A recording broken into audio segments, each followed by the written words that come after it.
नमस्कार दोस्तों। कैसे हो? सब बढ़िया। आ जाइए, आप लोगों का लक्ष्य एकेडमी पर स्वागत है। हमारी जो मैथ की सीरीज चली हुई है जिसमें नवीन अंकगणित हमने स्टार्ट किया है, उसके अब तक हमने 1 से लेकर 72 तक क्वेश्चन हो चुके हैं। आज जो हमारा क्वेश्चन रहने वाला है वो 1 से लेकर 73 तक क्वेश्चन हो चुके हैं। आज जो हमारा क्वेश्चन रहने वो 74 क्वेश्चन है, और ये हमारा जो मैथ चला हुआ है जिसका नाम है ये वाला, ये आपको जो दिखाई दे रहा होगा स्क्रीन पे, ये वाला मैथ जिसको बोलते हैं नवीन अंकगणित। RS अग्रवाल का मैथ है, बहुत अच्छा मैथ है और क्वेश्चन बहुत अच्छे लेवल के मिलते हैं। तो आ जाइए, क्वेश्चन किस करते हैं, करने की कोशिश करते हैं। क्या दिया है क्वेश्चन को पढ़िए ध्यान से। ये दिया हुआ है कि इस नंबर में से 7 के स्थानीय मान और जातीय मान में क्या अंतर है। ठीक है भाई, 7 के स्थानीय मान और जातीय मान में क्या अंतर है, ये बोला है। ठीक है, तो आप बताइए 7 के स्थानीय मान और जातीय मान में क्या अंतर होगा। ठीक है, तो स्थानीय मान क्या चीज होती है और जातीय मान क्या चीज होती है, पहले थोड़ा सा बता देते हैं। स्थानीय मान, दो यहाँ पे वर्ड लिखे हुए, एक स्थानीय मान है और एक जातीय मान। देखो, जैसा कि इनका नाम है ऐसे इनका काम है। मतलब स्थानीय मान का मतलब होता है कि जो अंक किस स्थान पर है उसकी वैल्यू क्या है, और जो उसकी जाती है उसकी वैल्यू क्या है। मतलब जैसे यहाँ पे 7 का जिक्र हो रखा है, इसका जिक्र है 7 का, तो 7 कहाँ पे है, ये देखो, ये है आपका इकाई, दहाई, सैकड़ा, हजार, हजारवें स्थान पर है। हजारवें स्थान का मतलब क्या है कि 7 जो है, 7 जो है वो 7 नहीं है, इसके पीछे हजारवें स्थान का मतलब क्या है, कितने डिजिट है, 3 डिजिट है, तो 3 जीरो लगा दो, यानी कि ये कितना है स्थानीय मान इसका 7000 आएगा। अगर पूछ लेता आपको, मोटा मोटा सा ही पूछ लेता कि 7 का स्थानीय मान बताओ इस नंबर के अंदर, तो आप बता देते कितना आएगा, 7000। बट जातीय मान क्या है, जातीय मान केवल 7 ही होगा। ठीक है, जातीय मान वही होता है जिस नंबर की बात हो रही है। ठीक है, इन दोनों में अंतर बताना है, इसमें से इसको माइनस कर देना है, तो अंतर क्या आएगा, 6993। आंसर आ जाएगा आपका 6993। तो सी इज द राइट आंसर। तो बिल्कुल इजी सी टाइप है, कर सकते हो, कोई दिक्कत वाली बात नहीं है। ठीक है, नेक्स्ट क्वेश्चन पे आ जाती है। फिर से ऐसा ही क्वेश्चन दिया है, 6 इस नंबर में 9 तथा 3 के स्थानीय मानों का अंतर बताएं। 9 और 3, तो 9 कौन से स्थान पर है, देखो, इकाई, दहाई, सैकड़ा, हजार, यानी कि हजारवें स्थान, यानी कि हजार लगा दो, 3 जीरो बना दो, 9000 हो गया। और 3 कौन से स्थान पर है, इकाई, दहाई, दहाई के स्थान पर, यानी कि धाया बना दो, जीरो लगा दो, और इनका अंतर बताना है। तो कितना आएगा आपके पास, 8970। कितना आंसर आएगा, 8970। इजी क्वेश्चन है, तो कर लेते हैं फटाफट से। अगले क्वेश्चन पे आ जाते हैं। ए, यदि ए तथा बी पूर्णांक हो पूर्णांक का मतलब होता है इंग्लिश में इंटीजर्स।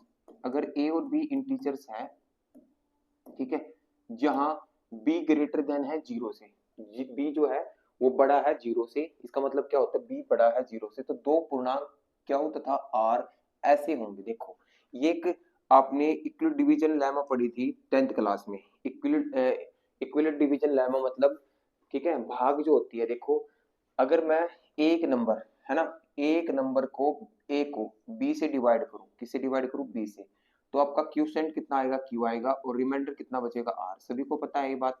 ठीक है, ये क्या है आपका, ये है डिविडेंड, ये क्या है, डिवाइजर। तो ये एक फॉर्मेट होता है, डिवीजन का रूल होता है ना।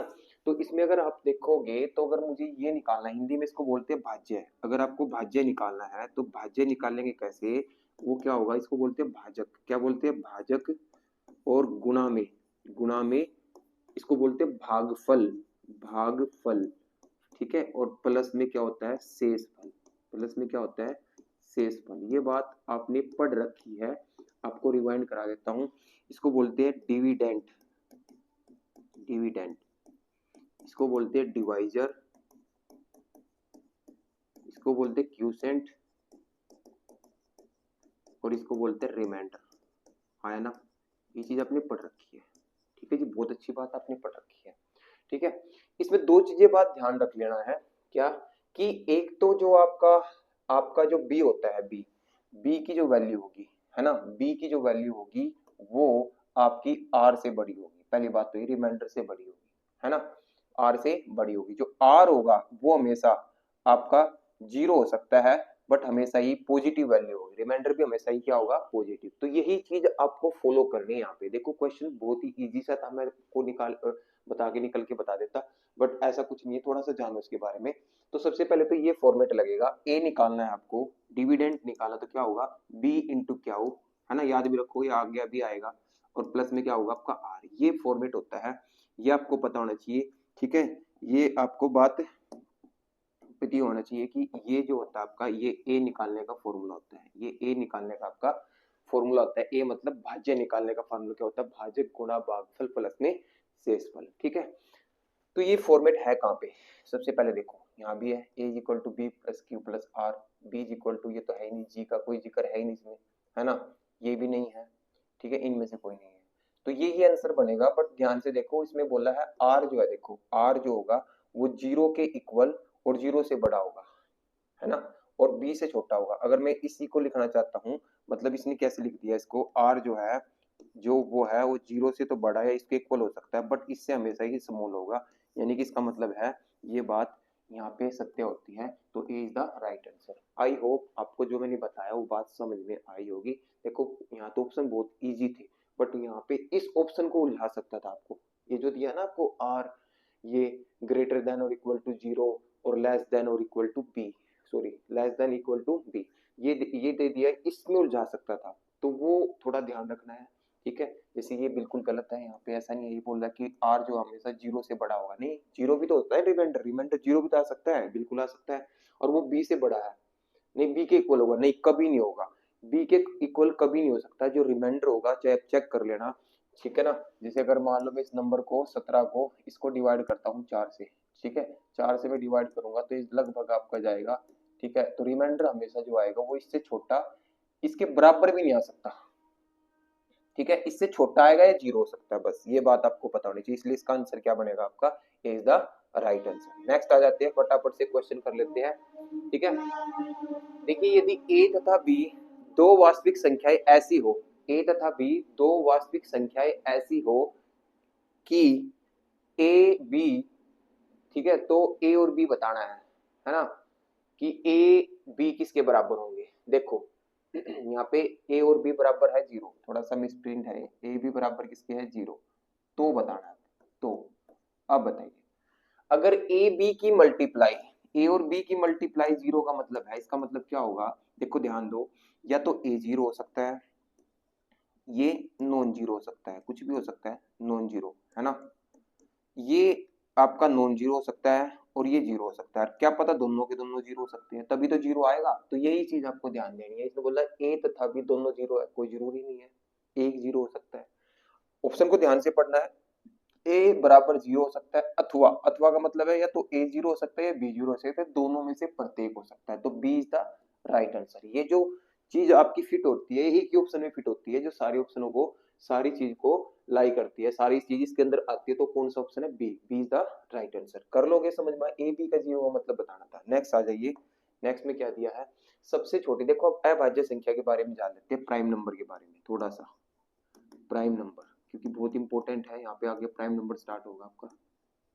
ठीक है, प्राइम नंबर क्या होते हैं, ठीक है, उन नंबर को प्राइम नंबर बोलते हैं, प्राइम नंबर यानी कि अभाज्य संख्या, अभाज्य संख्या उन नंबरों को बोलते हैं जिनके केवल दो फैक्टर होंगे, दो गुणनखंड होंगे, क्या होंगे, दो गुणनखंड या फैक्टर होंगे, केवल दो फैक्टर होंगे, क्या, दो फैक्टर होंगे, एक तो फैक्टर केवल वो एक होगा और एक वो नंबर खुद होगा, जिस नंबर को हम क्या मानना है, प्राइम नंबर। एक नंबर वो खुद होगा और एक होगा, बस दो, ना तो दो से कम हो सकते ना दो से ज्यादा हो सकते, आई बात समझ में, ना दो से कम हो सकते ना दो से ज्यादा हो सकते। ठीक है, तो वो आपका क्या कहलाता है, प्राइम नंबर कहलाता है। क्या कहलाता है, प्राइम नंबर। मतलब आपने पढ़ा भी होगा भाज्य संख्याओं के बारे में, वो संख्या है जो अपने आप से ही भाग होती है या एक से भाग हो जाती है, तो उन्हीं नंबर को हम क्या कहते हैं, प्राइम नंबर कहते हैं। अच्छा जी, अब प्राइम नंबर की बात कर लेते हैं थोड़ी सी। प्राइम नंबर जो होता है, सबसे छोटा जो प्राइम नंबर है, देखो एक है ना, एक, दो, तो एक को हम प्राइम नंबर क्यों नहीं डालते, देखो वैसे तो एक के, एक भी किसी से मतलब क्या है, एक जो है किसी से भाग नहीं होता, मतलब क्या है कहने का मतलब, एक किसी से भाग नहीं होता, एक एक से ही भाग होता है, बट इसके केवल एक ही फैक्टर बनते हैं, केवल एक, एक का एक ही फैक्टर है, इसलिए इसको प्राइम नंबर की श्रेणी में नहीं डाला गया है। तो सबसे छोटा जो प्राइम नंबर है वो है दो। तो यही पूछा गया था, सबसे छोटी अभाज्य संख्या कौन सी है, तो कौन सी है, दो। फिर दो के बाद क्या है, तीन है, फिर पांच है, फिर सात है, 11 है, 13 है, 17, 19, ठीक है, 23, 29, 31, 37, 41, ठीक है, 43 47 ये है, ठीक है, ये नंबर है आपके प्राइम नंबर। तो देखो 1 से लेकर 50 तक की गिनती में कितने प्राइम नंबर होते हैं? 15। याद रखो ये बात, 1 से लेकर 50 तक की काउंटिंग में कितने प्राइम नंबर होते हैं? 15 होते हैं। काउंट कर लो, 1 2 3 4 5 6 7 8 9 11 12 13 14 और एक 15। ठीक है, 1 से 100 तक की गिनती में पूछ ले आपसे, 1 से 100 तक की गिनतियों में केवल 25 प्राइम नंबर होते हैं। कितने? 25। यानी कि 1 से 50 तक 15, और अगर बोल दे 51 से 100 तक में कितने होते हैं? केवल 10 प्राइम नंबर होते हैं। ये आपको पता होना चाहिए। पता चल गया इसके बारे में? ठीक है, तो जो मैंने बात आपको जो बताई है, ठीक है, वो आपको पता होनी चाहिए कि 1 से 50 तक की गिनती में कितने प्राइम नंबर होते हैं? आपके 15 होते हैं। 1 से 100 तक की में 25। सबसे छोटा प्राइम नंबर क्या होगा? 2। एक मत लगा देना, कभी गलती कर दो। सबसे छोटा प्राइम नंबर 2 होता है। और एक और खासियत है इसकी, ये इकलौता है ना इवन प्राइम नंबर है। इवन प्राइम नंबर है। Even prime number, even prime number का मतलब समझते हो?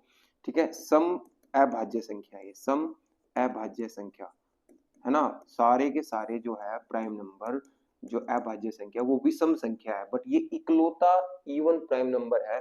कौन? 2। ये बात भी आपको याद रखनी है, ये भी आपको कहीं ना कहीं काम आएगी कि इकलौता इवन प्राइम नंबर क्या है? 2। बाकी सभी के सभी प्राइम नंबर जो होती है वो विषम संख्या होती है। ये इसके केस में एक्सेप्शनल केस है। और सबसे छोटा प्राइम नंबर भी 2 ही होता है आपका। क्यों? क्योंकि इसके 2 ही फैक्टर बढ़ते हैं, एक 1 और एक 2।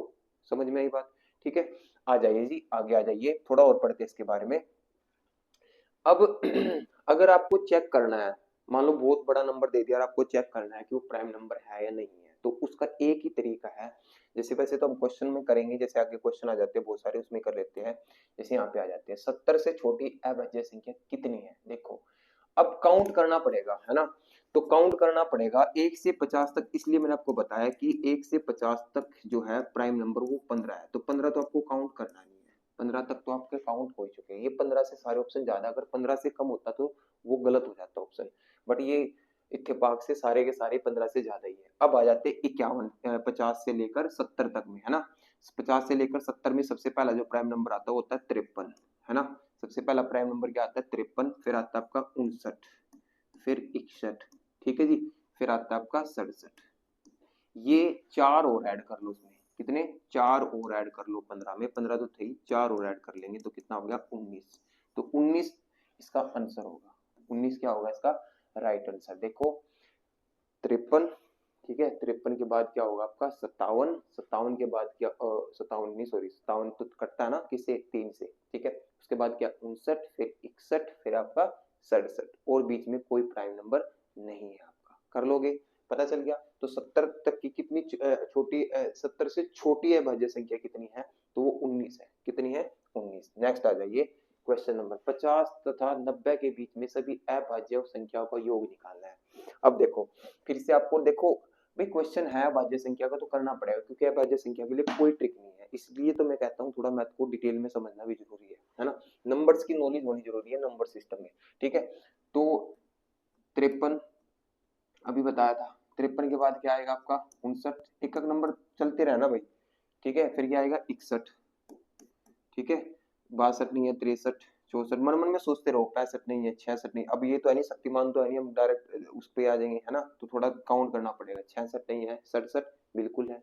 67 क्या है? प्राइम नंबर है, ठीक है। 67 आपका प्राइम नंबर है। 67 के बाद क्या आएगा आपका? ठीक है, 68 नहीं होगा, 69 नहीं होगा, 70 नहीं होगा, 71 है, ठीक है, 71 है। उसके बाद 73 है, ठीक है।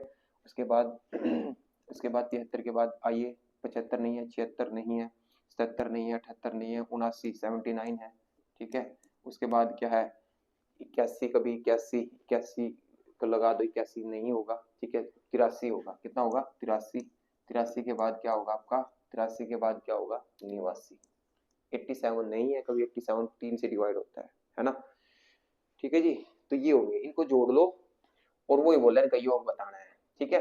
देखो मैंने आपको जोड़ने का एक तरीका बताया था खासम खास, तो आप पहले ये ढाई के अंक को जोड़ो। 5 और 5 10 और 6 16, 16 और 6 22, 22 और 7 29, 29 और 7 36, 36 और 7 43, 43 8 51 और 8 59, 59 यानी कि 590, ठीक है। 3 और 9 12 और 1 13, 13 और 7 20, 20 और 1 21, 20 और 1 21, 21 और 3 24, 24 और 9 33, 33 और 3 36, 36 और 9 45, 45 को यहाँ जोड़ दो 5, ठीक है 3 635। तो क्या आएगा इसका सम 635 आएगा। अगर आपका तरीका ठीक है, आपको नॉलेज है, तो बिल्कुल आपका राइट आंसर ही आएगा। ठीक है भाई, देखो जल्दबाजी में गलती मत करना, क्योंकि ये क्वेश्चन अच्छा है।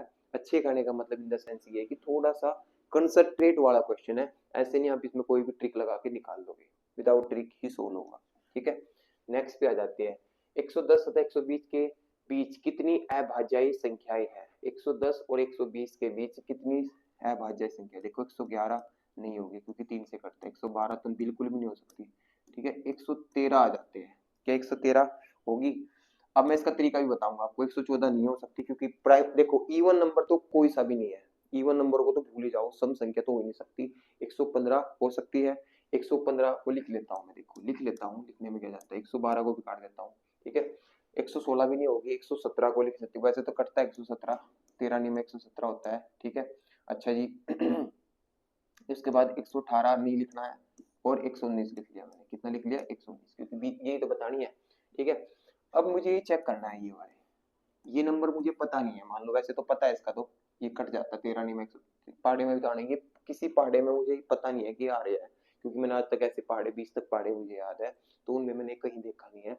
तो इसको चेक करने का क्या तरीका होगा? देखो तरीका सीख रहे हैं, आपको पता होना चाहिए कि ये जो नंबर है ना, ये नंबर ये किस स्केयर नंबर से छोटा है, किस स्केयर नंबर से छोटा है। देखो यहाँ पे देखो 12 का स्केयर, 11 का स्केयर कितना होता है? 121। 12 का स्केयर कितना होता है? 11 का स्केयर कितना होता है? 121। 121 से छोटा है। किससे छोटा है?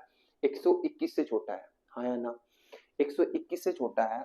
तो इस 11 से पहले जितने भी प्राइम नंबर है ना, जितने भी प्राइम नंबर है, अगर ये उनसे कट जाता है तो ये प्राइम नंबर नहीं है, अगर ये उनसे नहीं कटता तो ये फिर प्राइम नंबर है आपका। तो 11 से पहले प्राइम नंबर देखो कौन कौन से? 2 से तो ये कट ही नहीं सकता क्योंकि इवन नंबर नहीं है। 3 है, 3 के बाद क्या होगा आपका? 5 भी है, 7 भी है, 9 भी है, सॉरी 9 नहीं, ये है। ये इन नंबरों से काट के देख लेते, ये सारे के सारे जो नंबर है ना 121 से कम है। अगर ये नंबर 2 3 5 7 से कटते हैं तो ये प्राइम नंबर नहीं है, अगर ये नहीं कटते फिर ये प्राइम नंबर है। 2 से तो ये कट नहीं सकता, 2 को तो कोई सा भी नहीं कटेगा, 2 को भी हटा दो आप। ठीक है, इनको चेक करो, क्या 3 से कटने का? 3 से डिविजिबिलिटी रूल क्या है? 3 + 1 4 + 5 नहीं है, 3 से भी नहीं कट रहे। ठीक है, 5 से भी नहीं कटेगा। ठीक है, 7 से कटेगा? नहीं कटेगा, 7 से 7 एकम 7, 7 से भी नहीं कटेगा, तो ये तो प्राइम नंबर है, ये तो पक्का श्योर है कि ये प्राइम नंबर है क्योंकि किसी से नहीं कट रहा है। ठीक है, ये कट जाएगा, बोलो ये कट जाएगा, बिल्कुल कट जाएगा, है ना? आया ना? ये तो कट जाएगा ना, 5 से कट रहा है, 5 दूनी 10 और कितना होगा? 5 3 15, ये कट रहा है तो उसका मतलब ये प्राइम नंबर नहीं है आपका। ठीक है, अब ये देखते हैं, ये 3 से कट जाएगा भाई, ये 3 से कट जाएगा? नहीं कट जाएगा, 9 और 1 10 और 1 11, 3 से नहीं कटता। क्या ये 5 से कट जाएगा? नहीं कट सकता क्योंकि 5 से कटने का क्या नियम है? उसके पिछला अंक 0 या 5 होना चाहिए। 7 में क्या है? 7 से कट जाएगा, 7 एकम 7 कितना? ये कट जाएगा, है ना? 17 7 1 19 वैसे भी याद है, ये कट जाएगा, तो केवल एक ही प्राइम नंबर आपका 113। तो इसका आंसर क्या आएगा? 1 आएगा। देखो वे इतना टाइम मैंने लगाया इसको समझाने के लिए कि अगर कोई भी संख्या है, आगे भी ऐसे क्वेश्चन आएंगे, उसके स्केयर से छोटे जितने भी प्राइम नंबर बनते हैं, अगर उनसे कट जाता है तो प्राइम नंबर नहीं है, अगर नहीं कटता तो वो प्राइम नंबर है। आगे आ जाइए, देखो आ गया निम्नलिखित में से कौन सी संख्या एक अभाज्य संख्या है? निम्नलिखित में से कौन सी संख्या एक अभाज्य संख्या? सबसे पहले तो ये देखो कि कोई इवन नंबर तो नहीं लिखा हुआ इनमें, है ना?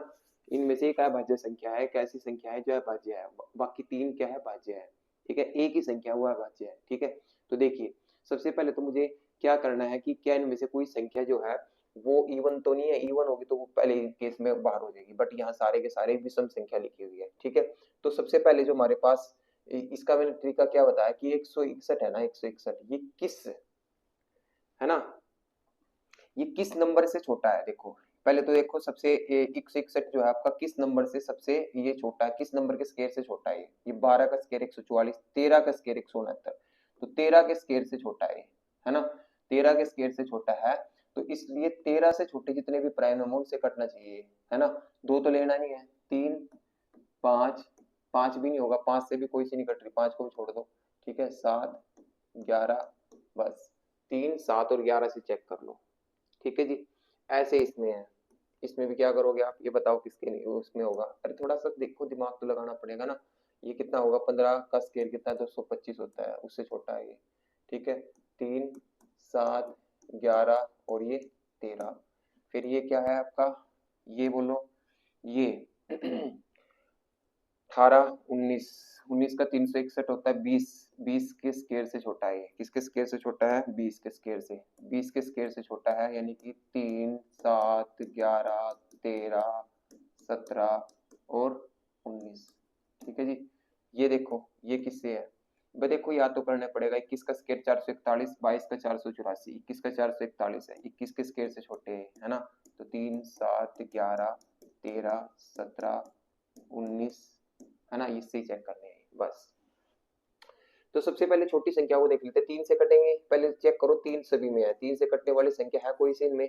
ठीक है, 3 से तो ये आसान है ना, 3 का डिजिटल सम 1, 6, 7, 6 और 1, 7 और 1, 8, ये नहीं कटती 3 से। क्या कटती है, 2, 2, 4, 1, 5 नहीं कटती, 3, 7 ये भी नहीं कटती, ये भी नहीं कटती, 3 से कोई सी नहीं कटती। ठीक है, फिर हम चेक करेंगे किससे, 7 से, 7 से काटेंगे, 7 दूनी 14, 7 21, ये कट गई, इसका मतलब ये अभाज्य संख्या नहीं है। ठीक है, ये खत्म। इसको काटो 7 से, 7 21, ये 7 से नहीं कट रही भाई। ठीक है, 11 से काटो, 11 से भी नहीं कट रही है, 13 से काटो, 13 दूनी 13 एकम 13, 13 से 91, 13 से कट गई पूरी, 13 एकम 13, 9 बच गए, 13 से 91, 13 से कट गई। उसके बाद देखो इनका, ये देखो, क्या ये 7 से कट सकती है, हाँ भाई क्या ये 7 से कट सकती है, 7 5 35, 2 7 7 से नहीं कट रही भाई। ठीक है, क्या 11 से कट सकती है, 11 से, 3 और 3 6, देखो 3 और 3 6 नहीं कटेगी, 11 से भी नहीं कट रही है, 13 से कट रही है, 13 दूनी 13, 13 एकम 13, 13 दूनी 26, 13 3 39, 13 दूनी 26, यानी कि 13 से भी नहीं कट रही है। क्या ये 17 से कट रही है, 17 दूनी 34, 17 से भी नहीं कट रही है। क्या 19 से कट रही है, 19 एकम 19, 19 से काटना है इसको। ठीक है, 19 से काटेंगे, 19 एकम 19, कितना बच गया आपके पास, 18, 19 से काटेंगे तो 18, 19 से भी नहीं कटे, तो ये आपका आंसर होगा। इसको चेक चेक कर लो, ये 7 से कटेगी या किसी 7 से, ये 7 से नहीं कट रही, 11 से, 11 से भी नहीं कट रही है, 13 13 3 39, 13 से भी नहीं कट रही है, 17 दूनी 34, 9 17 से 9 दिन 38, 19 30 57, ये 19 से कट रही है, किससे कट रही है, 19। इसका मतलब ये भी आंसर नहीं होगा, आपका आंसर क्या होगा, ये आंसर होगा। तो देखो इस तरीके से ही करना पड़ेगा दोस्तों, इसमें थोड़ा सा टाइम लगेगा, बट मेरे को क्वेश्चन तो ही करना पड़ेगा, इसका कोई और तरीका तो कोई है नहीं, क्योंकि प्राइम नंबर को आपको ढूंढना है, तो ये ही आपको देखना पड़ेगा। मैं फिर आपको धीरे से बता देता हूँ कि क्या चीज मैंने आपको बताई है। सबसे पहले जब भी किसी नंबर को, उसको छोड़ो, अगर मान लो क्वेश्चन ही ना होता, आपको दे देता, ठीक है, मैंने आपको क्या तरीका बताया कि पहले तो देखो 25 तक आपको वर्ग याद होंगे, होंगे ना, 25 तक तो वर्ग याद होते हैं सभी के, तो होने भी चाहिए 25 तक वर्ग याद आपके होने भी चाहिए। ठीक है तो जैसे 161 है ना, तो ये देखो ये किस वर्ग के, ये जिसको 13 के स्केयर से छोटा है, 13 के स्केयर से जितने भी छोटे प्राइम नंबर लेने हैं भाज्य संख्या, कौन कौन से हो सकते हैं, 2 है, 3 है, 5 है, 7 है और 11, यही तो है प्राइम नंबर। 2 को मैं क्यों नहीं लूंगा, क्योंकि इवन नंबर तो है ही नहीं, और वैसे भी इवन नंबर कोई प्राइम नंबर नहीं होता, 2 को तो वैसे भी नहीं लेना। 5 का क्यों नहीं लेंगे हम, 5 क्योंकि पिछला 5 से डिविजिबिलिटी रूल क्या कहता है कि किसी भी कितनी भी बड़ी संख्या हो, उसका पीछे का अंक या तो 0 होना चाहिए फिर 5 होना चाहिए, वो ही संख्या आपसे 5 से कटेगी, अदरवाइज कटेगा नहीं। अब ना तो यहाँ 0 है ना 5 है, इसका मतलब ये आपका नहीं हो सकता। बचे ये आपकी, ये चेक करने के लिए आपको इन्हीं नंबरों से चेक करना पड़ेगा। समझ में आई बात, ये था तरीका, कर लोगे। ठीक है, अगले क्वेश्चन पे आ जाते हैं, क्वेश्चन नंबर 83। 83 क्वेश्चन पे आ जाते हैं। क्या दिया है क्वेश्चन देखिए, प्राकृतिक संख्या के लिए n क्यूब माइनस n सर्वदा किस बड़ी से बड़ी संख्या से विभक्त होगा। देखो प्राकृतिक संख्या की बात की है, तो प्राकृतिक संख्या है क्या, नेचुरल नंबर होते क्या है, नेचुरल नंबर होते क्या है, नेचुरल नंबर होते हैं जी आपके, बोलो, नेचुरल नंबर होते हैं 1 2 3 4, ये। तो इन संख्या में अगर बड़ी से बड़ी कर लो तो आपको देखा करो कि 0 नहीं बढ़ना चाहिए, वो ऑप्शन आप कोई भी पुट, अगर मैंने 1 रख दिया, 1 में से 1 गया, कितना हो गया 0, तो इसको छोड़कर कुछ भी रख के देख लो, वही आपका आंसर दे देगी। जैसे 2 रख दिया मैंने यहाँ पे, कितना रख दिया 2, 2 की पावर 2, 2 की पावर 3 कितना होगा 8 माइनस 2 कितना हो जाएगा 6। अगर मान लो मैंने 3 रख दिया, 3 की पावर 3 कितना होगा 27 माइनस 3 कितना हो जाएगा 24। तो देखो, तो ये बोला कि किस बड़ी से बड़ी संख्या से विभक्त होगा, तो बड़ी से बड़ी संख्या क्या है इसमें, 6 से ही विभक्त होगा। चाहे आप ये देखो, ये 6 से 2 रखने पर आपका n की वैल्यू 2 रखने पर ये 6 से भाग हो गया नहीं हो गया, अगर 3 रखा तब ये 6 से भाग हो गया कि नहीं हो गया, अगर 4 भी रख के देख लो आप तब भी भाग होगा। 4 का क्यूब 64 माइनस 4 60, फिर भी 6 से डिवाइड हो रहा है कि नहीं हो रहा है, बिल्कुल हो रहा है। तो इसका मतलब कभी भी ऐसा क्वेश्चन आए तो बस जीरो नहीं बनना चाहिए, उससे अगला नंबर रख के देख लो। अगर बोलता सम प्राकृतिक संख्या, फिर आपको 2 4 6 ये रखने पड़ते हैं, बट इसने बोल दिया कि केवल प्राकृतिक संख्या, तो प्राकृतिक संख्या कहाँ से स्टार्ट होती है, 1 2 3 4 से। तो एक हम क्यों नहीं रख सकते, क्योंकि जीरो बना रहा है। तो इस केस में आपको क्या रखना है, क्या रखना है जी, इस केस में 2 रखना है और वो ही आपको आंसर दे देगा। ठीक है जी, कर लोगे। नेक्स्ट क्वेश्चन पे आ जाइए। यदि एक धनात्मक पूर्णांक, यदि एक धनात्मक पूर्णांक हो, n क्या एक धनात्मक पूर्णांक हो, तो सदैव निम्नलिखित में से किस संख्या से पूर्णतः विभक्त होगा। देखिए धनात्मक पूर्णांक है 3 की पावर 4 n 4 की पावर 3n।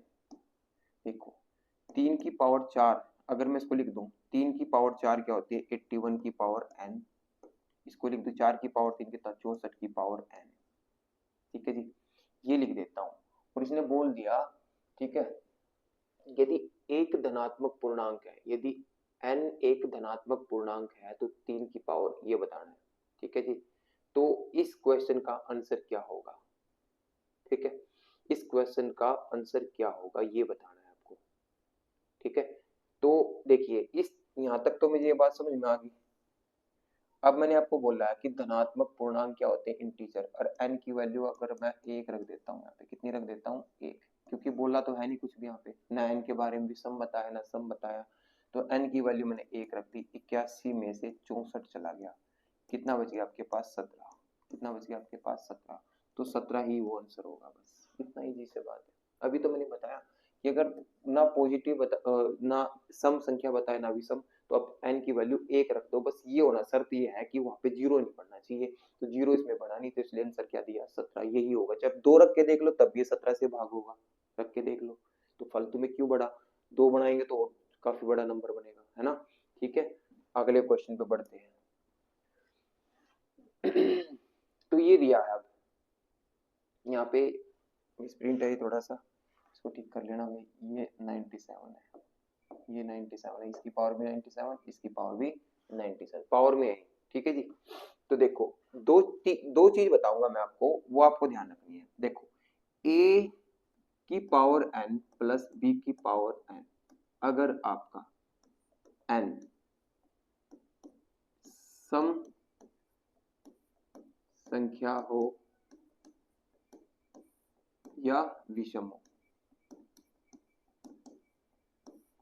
तो उसका जो भाजक होगा वो क्या होगा, a प्लस बी होगा। क्या होगा, a प्लस बी। समझ में आई बात, पहला बात आपको याद रखनी है। दूसरी बात, अगर a की पावर n माइनस b की पावर n आपकी एक सम संख्या है, क्या है, सम संख्या, तो उसका जो भाजक होगा वो हमेशा ही a प्लस बी और a माइनस बी होगा। ये बात भी आपको पता होनी चाहिए। तीसरी बात आपको याद रखनी है, लास्ट बात, a की पावर n माइनस b की पावर n, अगर n आपका एक विषम संख्या हो, क्या है, विषम संख्या, ओड नंबर हो, क्या है जी, ओड नंबर, तो उस केस में भी भाजक जो होगा आपका, क्या होगा, भाजक, वो आपका a माइनस बी होगा। ये 3 बात आपको पता होनी चाहिए, इससे रिलेटेड क्वेश्चन बहुत आएंगे। जैसे कि यहाँ पे देखो 27 की पावर 127, सॉरी 127 की पावर 127, 97 की पावर 127, 127 की पावर 97, 97 की पावर ये है का घनिष्ठ गुणनखंड, कॉमन फैक्टर बताना इनका।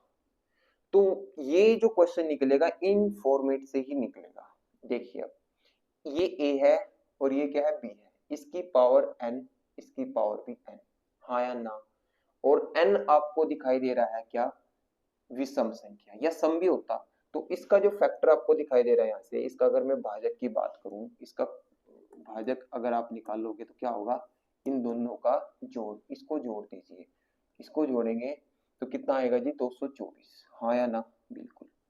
आगे आ जाइए, यहाँ भी देखिए a की पावर n और b की पावर n, हाँ है ना। इसमें भी अगर आप देखते हैं तो n एक विषम संख्या है, तो उसका जो फैक्टर होगा कॉमन, तो भी क्या होगा, इनका जोड़ ही होगा, और वो जोड़ भी आपका क्या आएगा 224 ही आएगा। तो इसलिए इन दोनों में जो कॉमन फैक्टर है वो क्या है 224 आपका होगा। तो ये बात आपको ये नोट करने की है, समझ में आई बात। ये जो तीन बातें मैंने आपको बताई ये नोट करने की है, ये एग्जाम में आएंगे, इससे रिलेटेड क्वेश्चन आएंगे। आई बात समझ, जैसे कि ये क्वेश्चन आ गया था। अगले क्वेश्चन पे बढ़ते हैं। यदि n एक प्राकृतिक संख्या हो तथा 10 की पावर n माइनस 1 के अंकों का योग इतना हो, कितना हो ये, तो n का मान क्या होगा। बहुत अच्छा क्वेश्चन है, बहुत अच्छे लेवल का क्वेश्चन है। तो कैसे करेंगे देखिए, तो सबसे पहले क्या दिया है, n एक प्राकृतिक संख्या है। सबसे पहले तो ये बोल दिया कि n एक प्राकृतिक संख्या है। n प्राकृतिक संख्या तो 1 2 3, ठीक है जी, और कहां तक, जहां तक भी हो सकता है वो रखने की जरूरत है। तो कह रहे कि अब हमें नहीं पता n की वैल्यू कितनी है, n की वैल्यू कितनी है, जहां पे जाके उस संख्या, जो भी संख्या आएगी उसके जब अंकों को जोड़ेंगे तो ये बनेगा। अब आप इस नंबर में देखो, थोड़ा सा एक्सपेंड करते हैं इसको, 10 की पावर n माइनस 1 में अगर मैं n की वैल्यू 1 रख देता हूं तो क्या आएगा, 10 की पावर 1 माइनस 1 कितना आ जाएगा 9। अगर n की वैल्यू मैं 2 रख देता हूँ, कितना रख देता हूँ 2, 10 की पावर 2 माइनस 1 यानी कि 100, 10 की पावर 2 का मतलब 100 माइनस 1 99 आ जाएगा। अगर आप n की वैल्यू 3 रख देते हो, कितने रख देते हो 3, 10 की पावर 3 माइनस 1 रख दोगे तो कितना होगा, 1000 में से 1 चला गया 999 आ जाएगा। तो आपने क्या देखा यहाँ पे, हमने ये देखा जी कि ये जो नंबर होगा ना प्राकृतिक नंबर अपने भी 9 की फॉर्म में आएगा, और ऐसा कोई नंबर होगा जहां पे हमें नहीं पता कि वो कितना होगा, कि वो उसके अंदर, अगर मैं मान लो, देखो समझो थोड़ा ध्यान से मैं क्या कहना चाहता हूँ आपको, मैं कहना चाह रहा हूँ, अगर मान लो ये संख्या, इसके अंकों को जोड़ो कितना आएगा 9 आएगा। इसके अंकों को जोड़ो, आप बोलोगे 9 को 2 बार गुणा कर दो, जोड़ दिया जी। इसके अंकों को जोड़ो, 9 को 3 बार गुणा कर दो जी, जोड़ दिया अंकों को, यही तो होगा। आगे जो भी आएगा उसको जोड़ो, उसको भी आप बोलोगे जी 4 बार कर दो, 5 बार कर दो, और कितनी बार कर दो, वही तो पूछ रहा मैं, 9 को कितनी बार कर दूं कि वो अंकों का जोड़ कितना आवे 4707 आए। क्या आपको ये बात समझ में आई, ये तो बोला कि कितनी बार जोड़ दूं, कितने होगा इनका, वो प्राकृतिक संख्या होगी कि उसका जोड़ अंकों का ही होगा, तो यही निकालना था आपको 47। उसको जो मैं काटूंगा, इससे इसको काट देता हूँ, 9 चौका 36, 11 बच गया, ठीक है, सॉरी 9 पंजे 45, कितना बच गया 9 पंजे 45, कितना बच गया 2, 9 दूनी 18, कितना बच गया 2 9 3 27। तो कितने होंगे एक्स, यानी कि 523 अंक होंगे वे।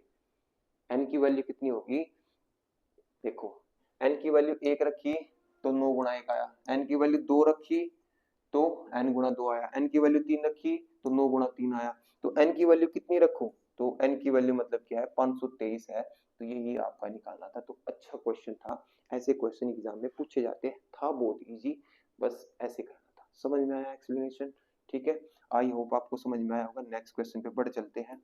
नेक्स्ट क्वेश्चन देखिए, ये भी अच्छा क्वेश्चन है। शून्यों की संख्या बतानी है, क्या बतानी है, शून्यों को की संख्या बतानी है। एक संख्या ऐसे लिखी है 1 गुणा 2 गुणा 3 गुणा 4, परस्पर गुणा में है, और कहां तक लिखी हुई है 98 99 100। बोल रहा है कि जब इनको आपस में गुणा करेंगे तो गुणनफल कोई भी नंबर आएगा, जब गुणा करने के बाद आएगा, देख ही रहे होंगे नंबर क्या आएगा, इसमें गुणा करोगे तो लास्ट में पूछ रहा है कि इस तरफ जो है वहां शून्य की संख्या बनेगी, तो पूछ रहे कितने शून्य बनेंगे।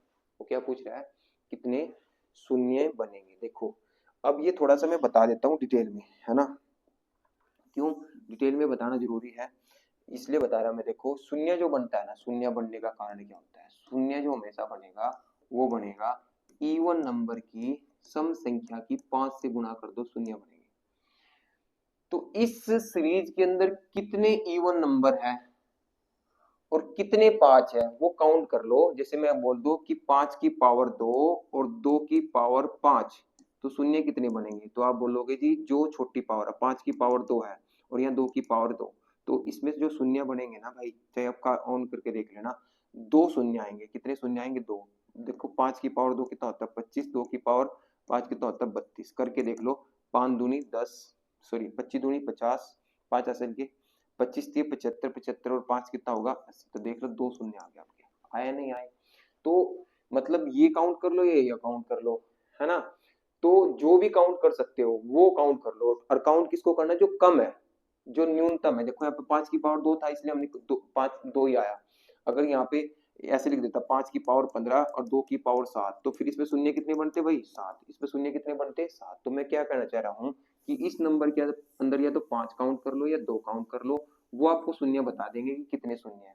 बट अगर अब देखो इस नंबर में, ठीक है ना, तो इस सीरीज के अंदर क्या आपको लग रहा है, क्योंकि दो तो हर हर अक्षर के बाद है, जो इवन नंबर होगा ना 2 4 6 8 10 सभी मिलेगा, बट 5 गैप के बाद है, 5 फिर 10 फिर 15 फिर 20 ऐसे मिलेगा। तो हम 5 को काउंट कर लेते हैं। काउंट करने का भी तरीका क्या होता है, देखो जो लास्ट का नंबर है ना 100, उसको डिवाइड कर दो किससे, 5 से, 5 से डिवाइड कर दो, कितना आया 20।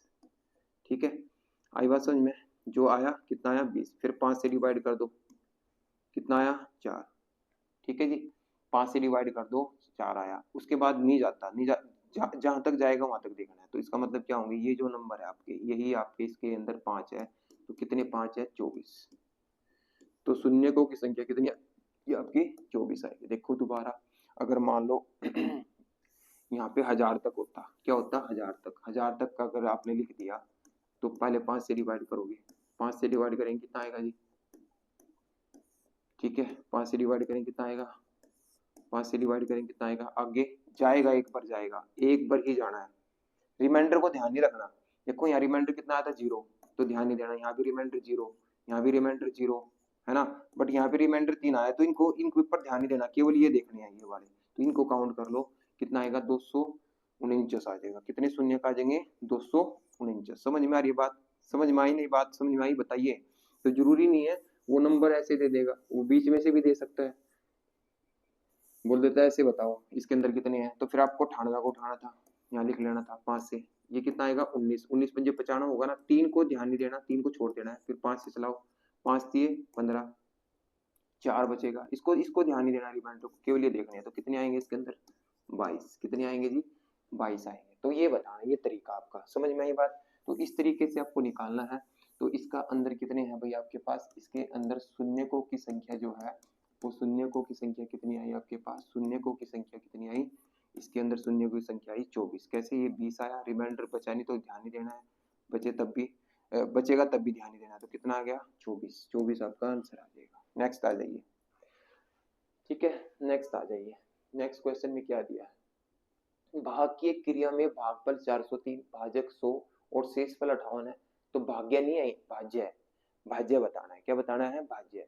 तो भाज्य कैसे निकाल सकते हो बताइए, ये भाग्य नहीं है भाज्य है, पहली बात तो ये है ना, इससे आपका भाग्य बन सकता है, बट ये भाग्य नहीं है। भाग्य क्रिया में भागफल जो है वो 403 है, भाजक, ठीक है, भाजक वो आपका 100 है, और शेषफल आपका 58 है, और ये क्या निकालना है, भाज्य। अभी तो बताया था भाज्य निकालने का, भाज्य निकालने का तरीका भी तो बताया था भाई।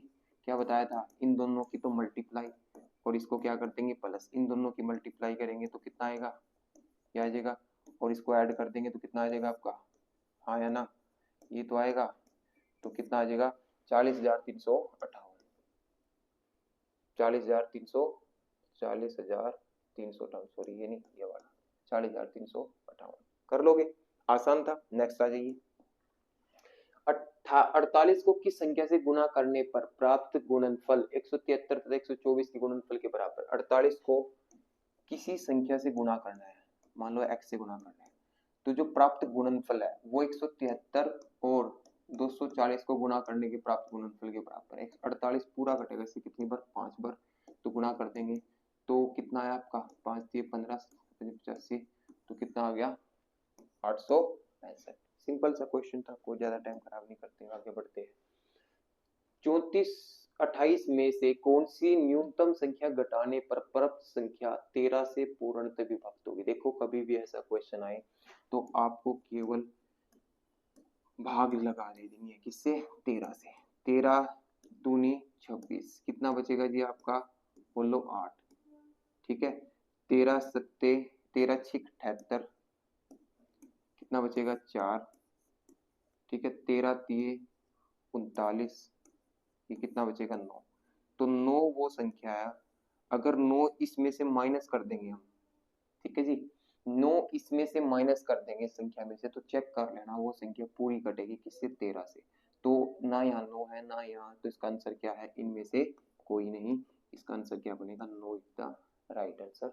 बट 9 ऑप्शन में दे नहीं रखा, तो क्या होगा, इनमें से कोई नहीं। क्या आप समझ पाए भाई, घटाने वाले क्वेश्चनों में ऐसे करना पड़ता है। अगर बोलता जोड़ने पर आ सकता है ना, कौन सी न्यूनतम संख्या जोड़े, जोड़ने पर, तो जोड़ने पर क्या होता है भाई, देखो ये जो बचा है शेषफल, ये जो शेषफल बचा आपका ये वाला, ये इसमें से घटा देना है, 13 में से -9 घटा देना है, यानी कि 4। तो 4 वो संख्या आएगी, क्या आएगी, 4 वो संख्या है जो इसमें होनी चाहिए थी। 4 जोड़ देंगे, 4 जोड़ने पे बोल सकता है, जोड़ने पूछा तो 4, घटाने पूछेगा तो 9 कर लोगे।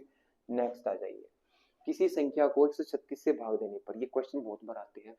कोई संख्या, ना तो हमें संख्या पता है, हमें केवल ये बताया कि कोई संख्या n है, अगर मैं उसको 136 से भाग कर दूं, कितने 136 से, तो आपका शेषफल 36 प्राप्त होता है। अब वो क्या कह रहा है, उसी संख्या को अब आपने 17 से भाग देना है, तो अब आपका रिमाइंडर कितना होगा, अब आपका रिमाइंडर कितना होगा, ठीक है। तो इस तरह के क्वेश्चन को आपको क्या करना है, इस तरह के क्वेश्चन जब भी आए तो रिमाइंडर के बारे में पूछेगा, वो रिमाइंडर के बारे में पूछेगा, जो जो ऊपर वाला जो रिमाइंडर था ना, उसको भी इस संख्या से भाग कर देंगे। जैसे 36 को 17 से अगर मैं भाग दूं, तो 17 दूनी 34, तो 2 रिमाइंडर बचेगा, तो 2 ही इसका आंसर होगा। क्या होगा, 2 ही इसका आंसर होगा। होता है क्यों है ऐसा, थोड़ा सा उसके बारे में भी जान लेते हैं। देखिए इसने बोला है कि कोई संख्या मान लो a थी, अगर मैंने इसको 136 से भाग दिया, तो शेषफल कितना बचा आपका, 36। ना हमें ये पता, ना हमें संख्या, अगर मैं संख्या निकालना चाहता हूँ, ए निकालना चाहता हूँ, तो क्या होगा, अभी तो पता बताया था 136 इंटू क्यू प्लस में ये आएगा, ठीक है। फिर से वो कह रहा है कि इसी संख्या को, है ना, उसी संख्या को अगर मैं 17 से भाग दूं, तो अब ये तो बदल जाएगा ना, मान लो Q1 है, यहाँ पे कुछ और आएगा Q2, तो रिमाइंडर पूछ रहा है कि अब ये रिमाइंडर कितना होगा, अब ये रिमाइंडर कितना बचेगा आपको, ठीक है। अब ये निकाल लो, अब कितना होगा, a कितना आएगा 17 Q2 और प्लस में r, ये वाला निकालना है। तो अब ध्यान से देखो, ये दोनों तो संख्या बराबर है ना, संख्या तो दोनों तरफ बराबर है, तो ये जो नंबर आया आपका, ये जो नंबर है आपके अंदर, ये जो नंबर है, मैं क्या कहना चाहता हूँ, अगर मैं इसकी वैल्यू यहाँ पे रख दूं, तो आप ध्यान से देखोगे तो इस नंबर के अंदर, है ना, इस नंबर के अंदर जो एक्स्ट्रा चीज दिखाई देगी आपको, ठीक है। तो मतलब कहने का मतलब क्या है कि अगर आप ध्यान से देखो कि अगर मैं क्या कहना चाह रहा हूँ, देखो मैं ये कहना चाहता हूँ कि अगर मैं, यही तो संख्या है वो, इसी संख्या को अगर मैं 17 से भाग दूं, कितने से भाग दूं, 17 से, तो अब रिमाइंडर कितना बचेगा, अब देखो 17 से भाग करेंगे तो क्या होगा, ये वाला तो पूरा कटेगा आपका, कटेगा नहीं कटेगा, कटना भी चाहिए। अगर ये नहीं कटा तो आपका आंसर नहीं आएगा, फिर आप बोलोगे कैन नॉट डिटरमाइन, बट अगर ये कटता है तभी आप सोल्व करोगे।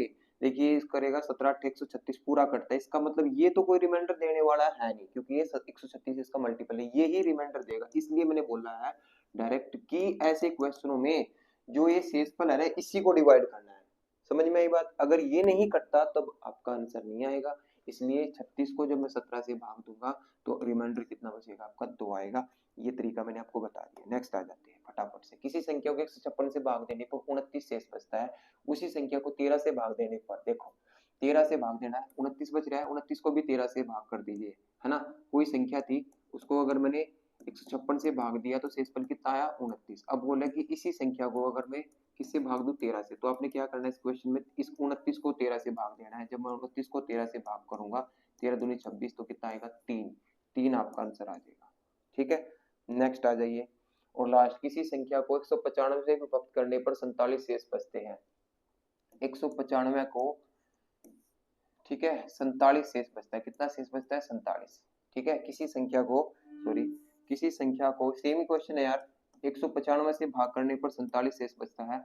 अब इसको कितने से भाग करना है, 15 से, इस संख्या को 15, तो आप क्या करोगे, इसके रिमाइंडर को भी कितने से डिवाइड कर दोगे, 15, 15 3 45, कितना बचेगा यहाँ पे भी 2, तो रिमाइंडर कितना बचेगा आपका, 2 बचेगा जी, ठीक है जी।